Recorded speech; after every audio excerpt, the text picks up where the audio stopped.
It was a dark, starless night. We were becalmed in the Pacific.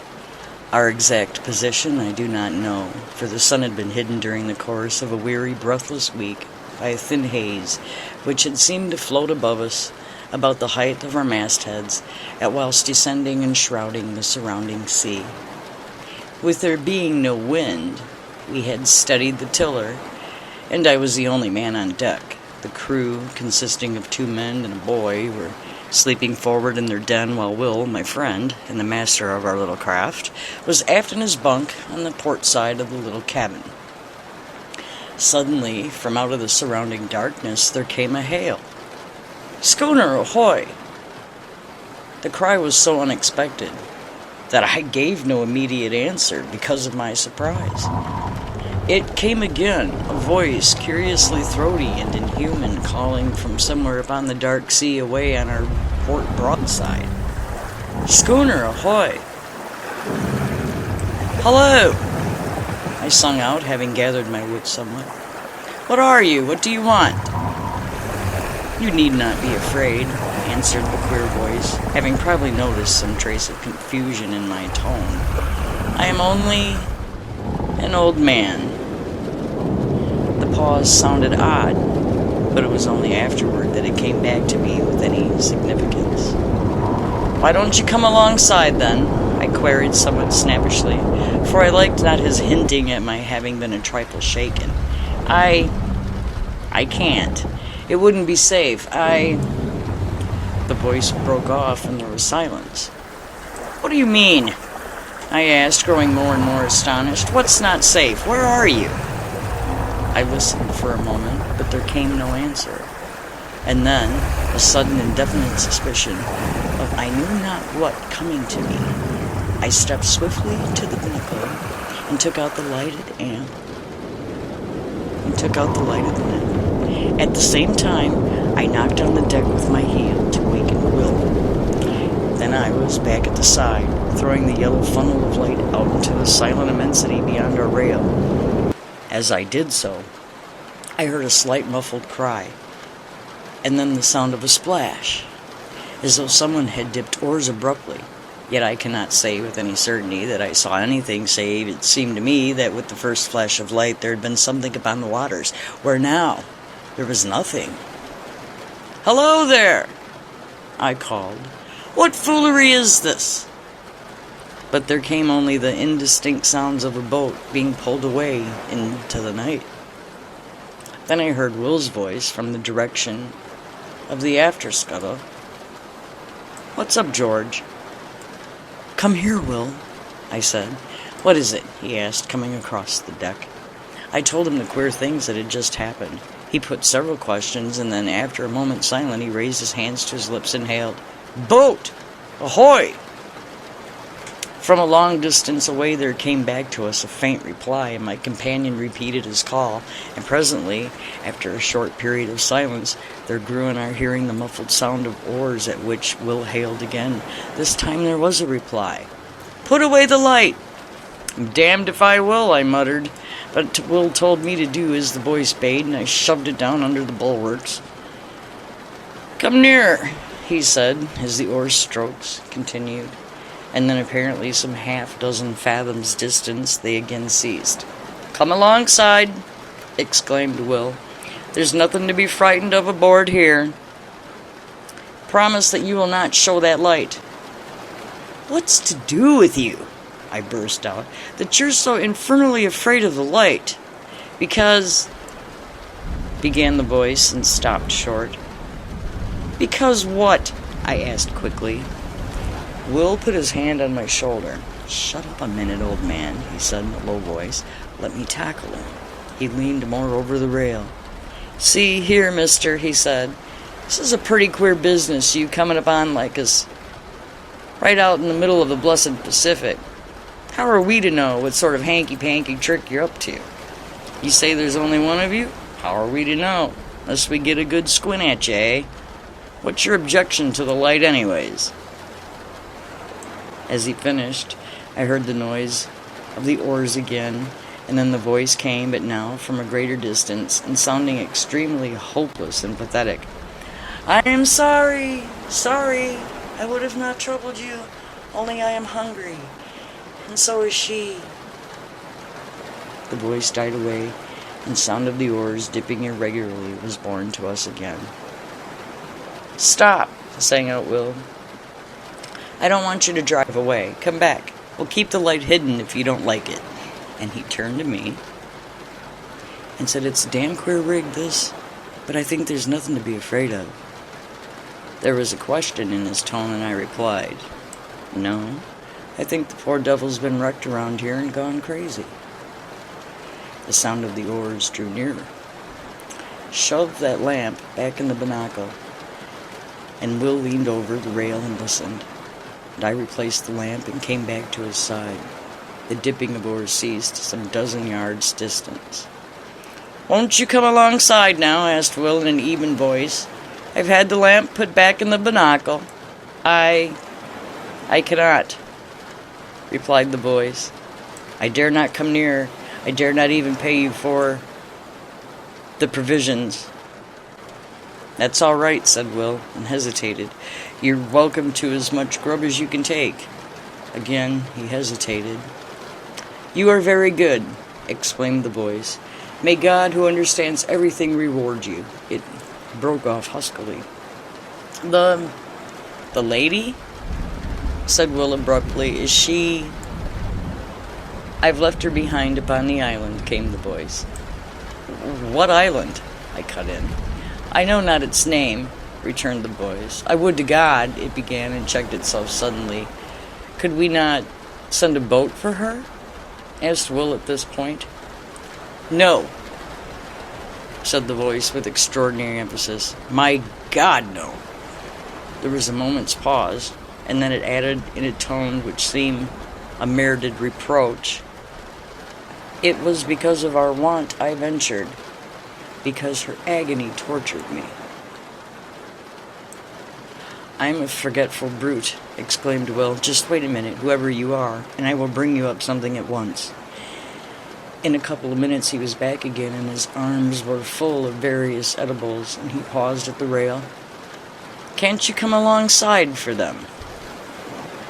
No, I dare not, replied the voice, and it seemed to me that in its tones I detected a note of stifled craving, as though the owner hushed a mortal desire.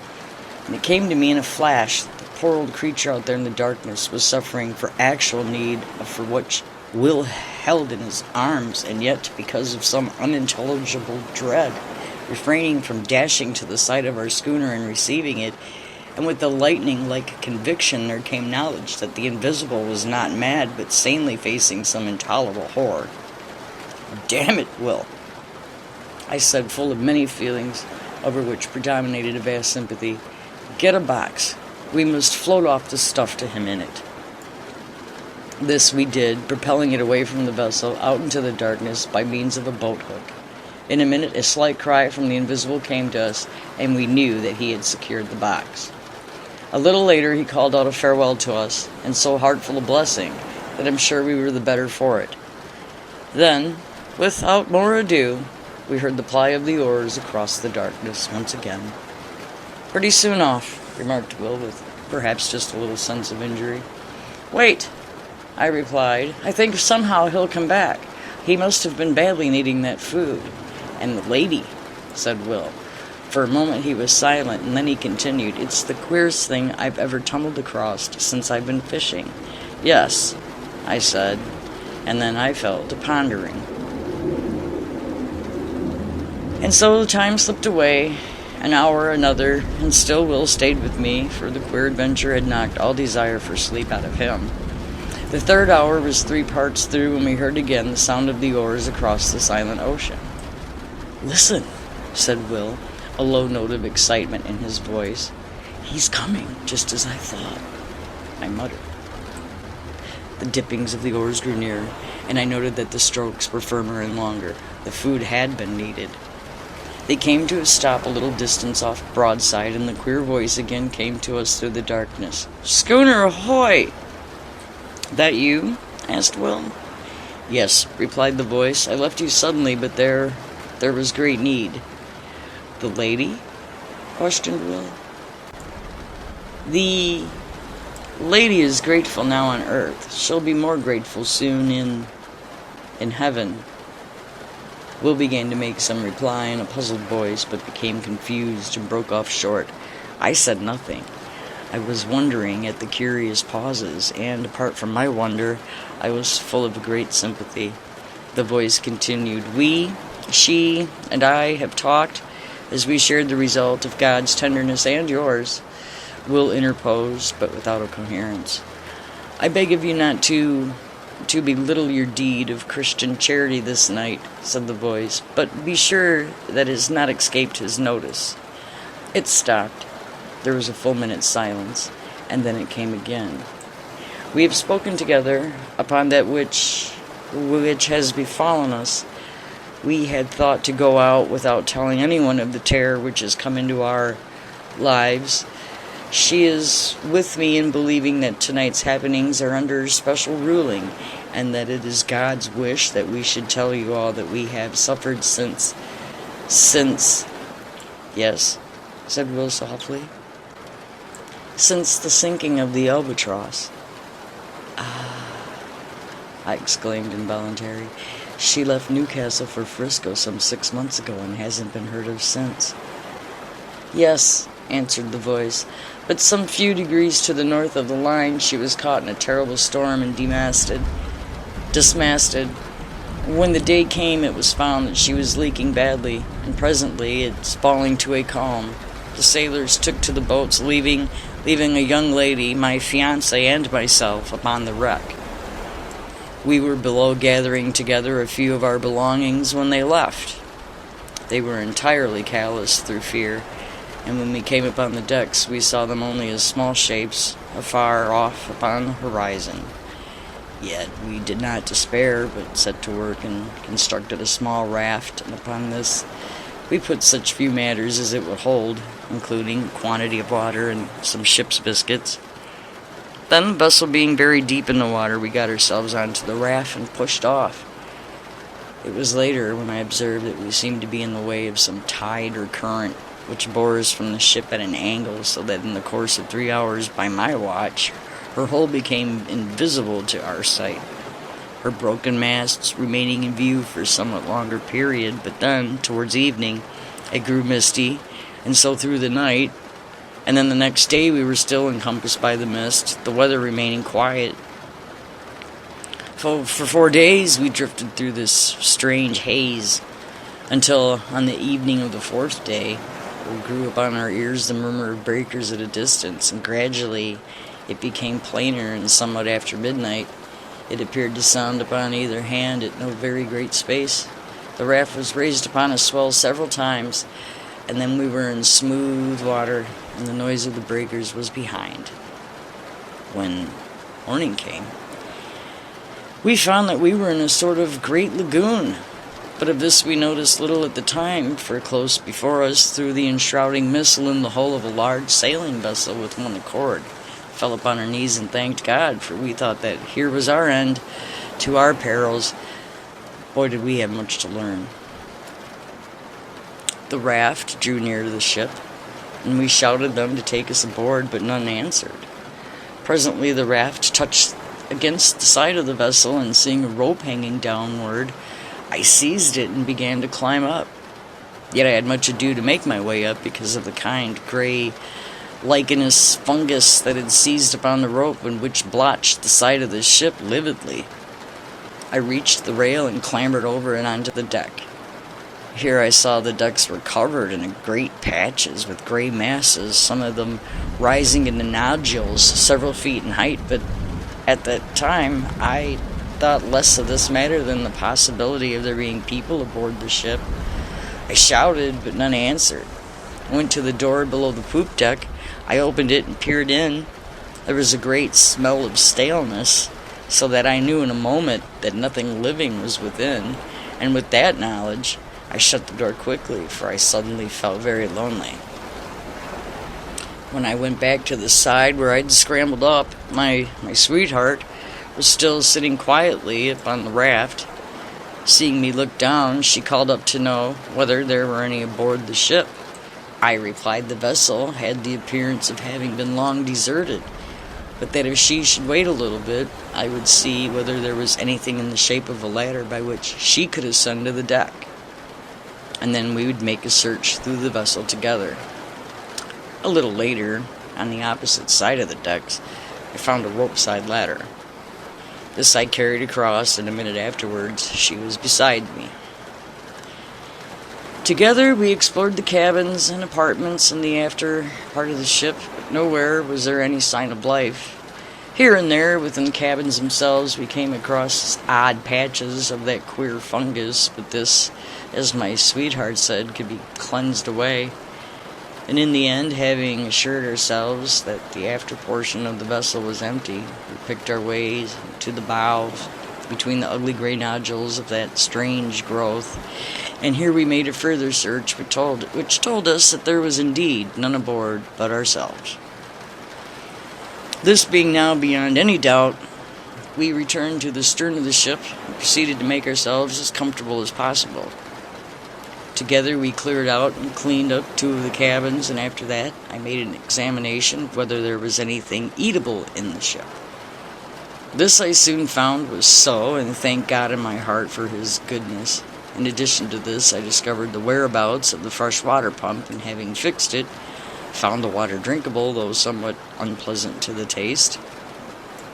For several days we stayed aboard this ship, without attempting to get to the shore. We were busily engaged in making the place habitable, yet even thus early, we became aware that our lot was even less to be desired than what might have been imagined at first, for though, as a first step, we scraped away that odd patches of growth that studded the floors and walls of cabins and saloon, yet they returned almost to their original size within the space of 24 hours, which not only discouraged us, but gave us a feeling of vague unease. Still, we would nor admit ourselves beaten, so set to work afresh. Not only scraped away the fungus, but soaked the places where it had been with a carbolic, a can full of which I had found in the pantry, yet by the end of the week, the growth had returned in full strength, and in addition, it had spread to other places, as though our touching it had allowed germs from it to travel elsewhere. On the 7th morning, my sweetheart woke to find a small patch of it growing on her pillow, close to her face. At that, she came to me as soon as she could get her garments upon her. I was in the galley at that time lighting the fire for breakfast. "Come here, John," she said, and led me aft. When I saw the things upon the pillow, I shuddered, and then there we agreed to go right out of the ship and see whether we could not fare to make ourselves more comfortable ashore. Hurriedly, we gathered together our few belongings, and even among these I found that the fungus had been at work, for one of her shawls had a little lump of it growing near one edge. I threw the whole thing over the side without saying anything to her. The raft was still alongside, but it was too clumsy to guide, and I lowered down a small boat that hung across the stern, and in this we made our way to the shore. Yet as we drew nearer to it, I became gradually aware that here the vile fungus, which had driven us from the ship, was growing a riot. In places it rose up into horrible, fantastic mounds, which seemed almost to quiver, as with a quiet life, and when the blew across them, here and there it took on forms of vast fingers, and others it just spread out flat and smooth and treacherous. Odd places, it appeared as grotesque stunted trees, seeming extraordinarily kinkled and gnarled, the whole quaking vilely at times. At first, it seemed to us, there was no single portion of the surrounding shore which was not hidden beneath the masses of this hideous lichen, yet in this I found we were mistaken, for somewhat later, coasting along the shore at a little distance, we descried a smooth white patch of what appeared to be fine sand, and there we landed. It was not sand. What it was, I don't know. All that I have observed is that upon its fungus will not grow, while everywhere else, save where the sand-like earth wanders oddly pathwise amid the gray desolation of the lichen, there is nothing but that loathsome grayness. It's difficult to make you understand how we cheered, we were to find one place that was absolutely free from the growth, and here we deposited our belongings. Then we went back to the ship for such things as it seemed to us that we should. Among other matters, I managed to bring ashore with me one of the ship's sails, which I constructed into 2 small tents, which, though exceedingly rough-shaped, served the purposes for which they were intended. In these we lived, and stored our various necessities, and thus, for a matter of some 4 weeks, all went smoothly, and without particular unhappiness. Indeed, I may say with such happiness, for we were together. It was on the thumb of her right hand that the growth first showed. It was only a small circular spot, much like a little gray mole. My God, how the fear leapt into my heart when she showed me the place. We cleansed it, between us washing it with carbolic and water. In the morning of the following day, she showed her hand to me again. The gray warty thing had returned. For a little while, we looked at one another in silence. Then, still wordless, we started again to remove it. In the midst of the operation, she spoke suddenly. "What's that on the side of your face, dear?" Her voice was sharp with anxiety. I put my hand up to feel. "There, under the hair by your ear. A little to the front a bit." My finger rested upon the place, and then I knew. "Let us get your thumb done first," I said, and she submitted only because she was afraid to touch me until it was cleansed. I finished washing and disinfecting her thumb, and then she turned to my face. After it was finished, we sat together and talked a while of many things, for there had come into our lives sudden, very terrible thoughts. We were, all at once, afraid of something worse than death. We spoke of loading the boat with provisions and water and making our way out onto the sea, yet we were helpless for many causes, and the growth had attacked us already. We decided to stay. God would do with us what was His will, and we would wait.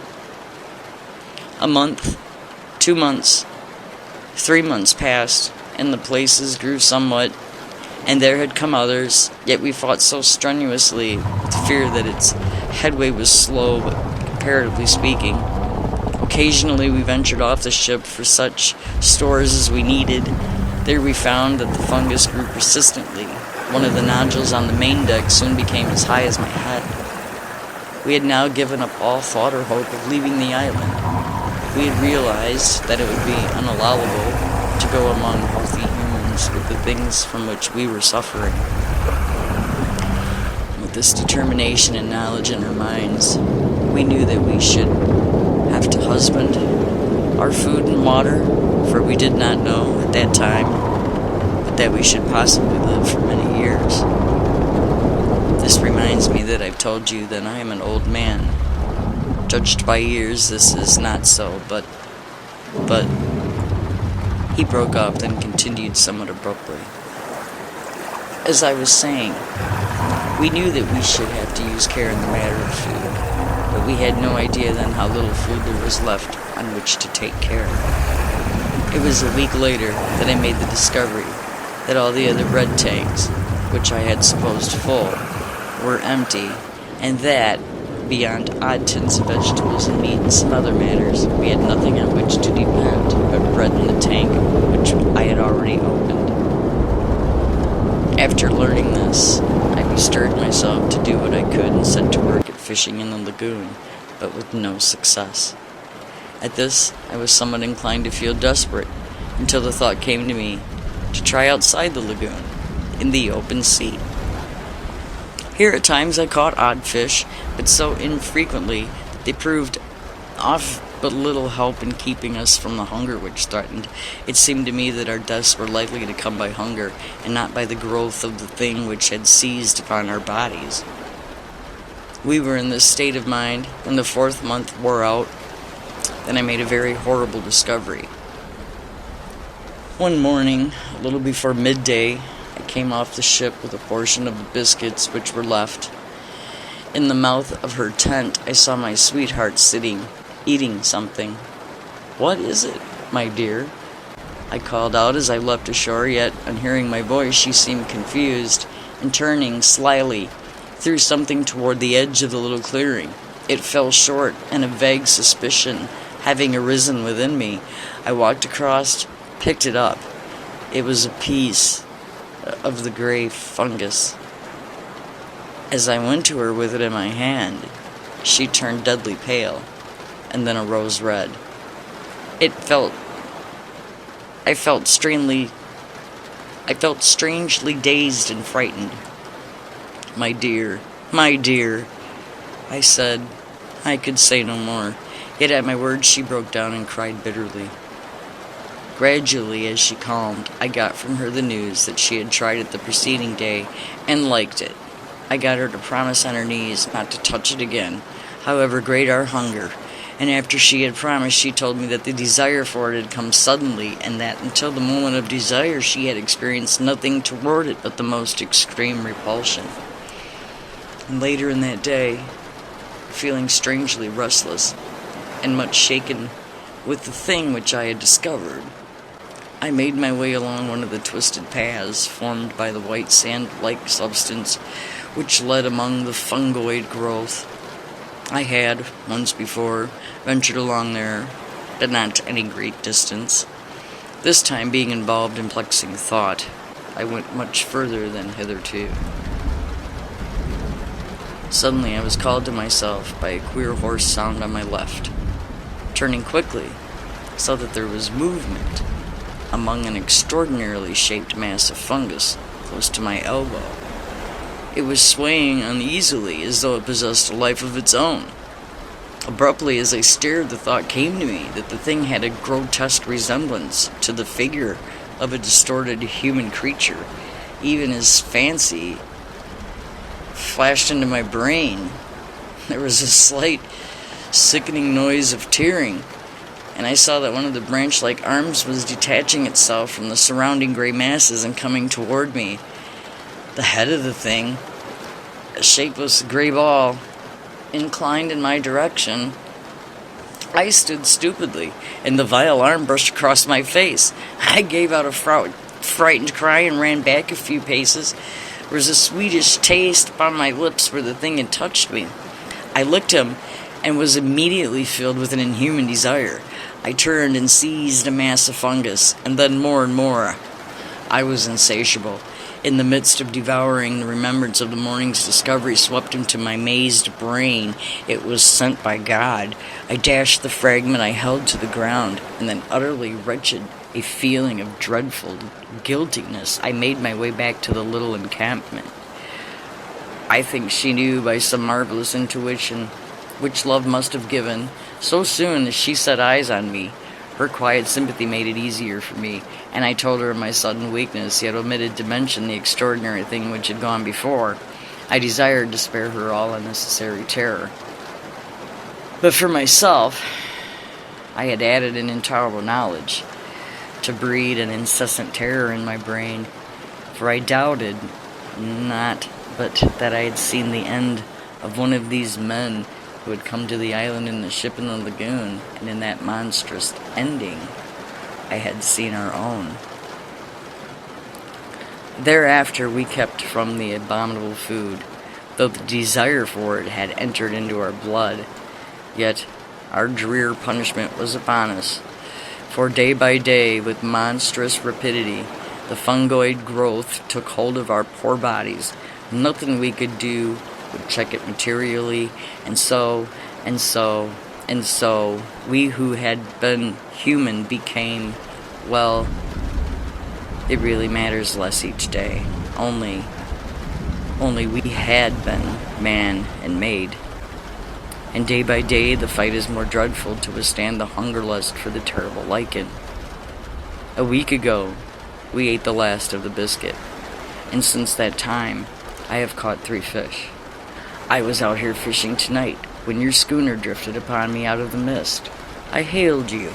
You know the rest, and may God, out of his great heart, bless you for your goodness to a couple of poor outcast souls.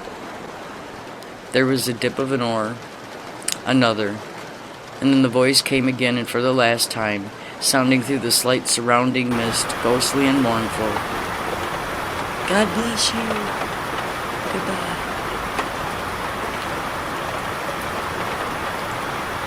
Goodbye, we shouted together hoarsely, our hearts full of many emotions.